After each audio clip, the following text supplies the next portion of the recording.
Hi, my name is Kevin Hennessy, and today we're getting into the Science of Getting Rich, Chapter 11. So we're moving along in here, and it's acting in a certain way. So, and again, if you don't have the PDF, you can get it on my blog. Just click the link below, and you get the PDF, and you can also go back to the other chapters as well. There you can find them all. And if you're looking at the directory, if you look under Success Tips, you'll find them all. All right. So acting in a certain way. Thought is the creative power, or the impelling force which causes the creative power to act.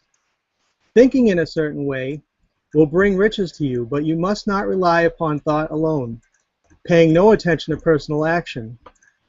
That is the rock upon which many otherwise scientific, metaphysical thinkers meet shipwreck, the failure to connect thought with personal action.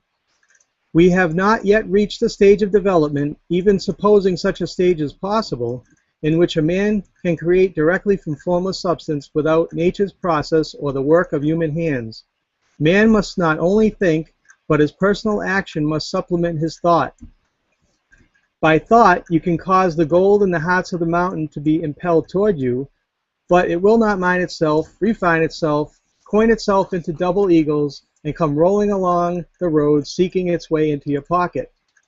Under the impelling power of the Supreme Spirit, men's affairs will be so ordered that someone will be led to mine the gold for you, other men's business transactions will be directed so the gold will be brought toward you, and you must so arrange your own business affairs that you may be able to receive it when it comes to you.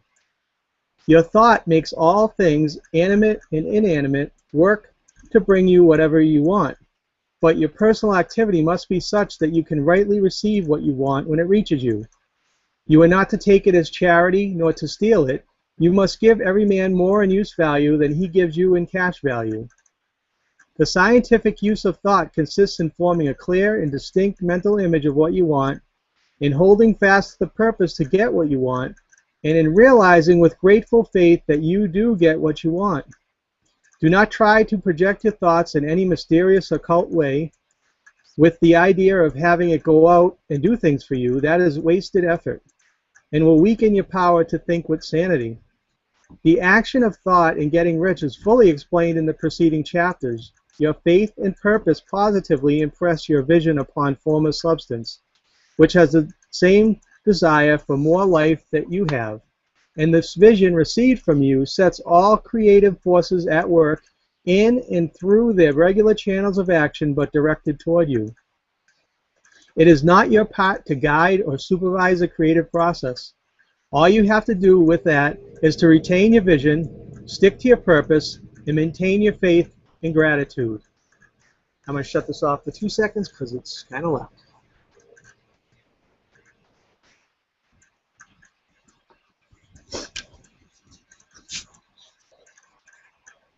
But you must act in a certain way so that you can appropriate what is yours when it comes to you, so that you may meet the things you have in your picture and put them in the proper places as they arrive. You can really see the truth of this when things reach you. They will be in the hands of other men who will ask an equivalent for them. And you can only get what is yours by giving the other man what is his. Your pocketbook is not going to be transformed into Fortunata's purse, which shall be always full of money without effort on your part. This is the crucial point in the science of getting rich right here, where thought and personal action must be combined. There are very many people who consciously and unconsciously set the creative forces in action by the strength and persistence of their desires, but who remain poor because they do not provide for reception of the things they want when it comes. By thought, the thing you want is brought to you. By action, you receive it. Whatever your action is to be, it is evident that you must act now. You cannot act in the past, and it is essential to the clearness of your mental vision that you dismiss the past from your mind. You cannot act in the future, for the future is not here yet, and you cannot tell how you will want to act in any future contingency until that contingency has arrived. Because you are not in the right business or the right environment now, do not think that you must postpone action until you get into the right business or environment. And do not spend time in the present taking thought as the best course in possible future emergencies, have faith in your ability to meet any emergency when it arrives. If you act in the present with your mind on the future, your present action will be with a divided mind and will not be effective. Put your whole mind into present action. Do not give your creative impulse to original substance and then sit down and wait for results. If you do, you will never get them. Act now. There is never any time but now, and there is never will be any time but now. If you are ever to begin to make ready for the reception of what you want, you must begin now. And your action, whatever it is, must most likely be in your present business or employment, and must be upon the persons and things in your present environment. You cannot act where you are not. You cannot act where you have been, and you cannot act where you're going to be. You can act only where you are. Do not bother as to whether yesterday's work was done or ill done. Do today's work well. Do not try to do tomorrow's work now. There will be plenty of time to do that when you get to it. Do not try by occult, mystical means to act on people or things that are out of your reach. Do not wait for change of environment. Before you act, get a change of environment by action. You can act upon the environment in which you are now, as to cause yourself to be transferred to a better environment. Hold with faith and purpose the vision of yourself in the better environment, but act upon your present environment with all your heart and with all your strength and with all your mind. Do not spend any time in daydreaming or castle building. Hold to the one vision of what you want and act now. Do not cast about seeking some new things to do or some strange, unusual, or remarkable action to perform as a first step toward getting rich. It is probable that your actions, at least for some time to come, will be those you have been performing for some time past. But you are to begin now to perform these actions in a certain way, which will surely make you rich. If you are engaged in some business and feel that it is not the right one for you, do not wait until you get into the right business before you begin to act. Do not feel discouraged or sit down and lament because you are misplaced. No man was ever so misplaced that he could not find the right place. And no man became so involved in the wrong business that he couldn't get involved in the right business.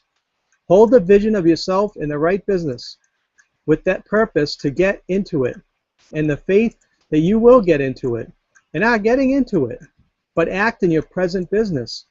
Use your present business as the means of getting into a better one, and use your present environment as the means of getting into a better one. Your vision of the right business, if held with faith and purpose, will cause the Supreme to move the right business toward you, and your action, if performed in a certain way, will cause you to move toward the business. If you are an employee or wage earner and feel that you must change places in order to get what you want, do not project your thought into space and rely upon it to get you another job. It will probably fail to do so. Hold the vision of yourself in the job you want while you act with faith and purpose on the job you have, and you will certainly get the job you want. Your vision and faith will set the creative force in motion to bring it toward you, and your action will cause the forces in your own environment to move you toward the place you want. In closing this chapter, we will add another statement to our syllabus. There is a thinking stuff from which all things are made, and which in its original state permeates, penetrates, and fills the interspaces of the universe. A thought in a substance produces the thing that is imaged by the thought. Man can form things in his thought, and by impressing his thoughts upon formless substance can cause the things he thinks about to be created. In order to do this, man must pass from the competitive to the creative mind. He must form a clear mental picture of the things he wants and holds a picture in his thoughts with the fixed purpose to get what he wants, and the unwavering faith that he does get what he wants, closing his mind to all that may tend to shake his purpose, dim his vision, or quench his faith. That he may receive what he wants when it comes, man must act now upon the people and things in his present environment. Now, after reading this, we conclude chapter 11. After reading this and thinking about anything that happens in your life and anything you've learned about the law of attraction, this book back in 1910 was pretty much explaining the law of attraction to a T.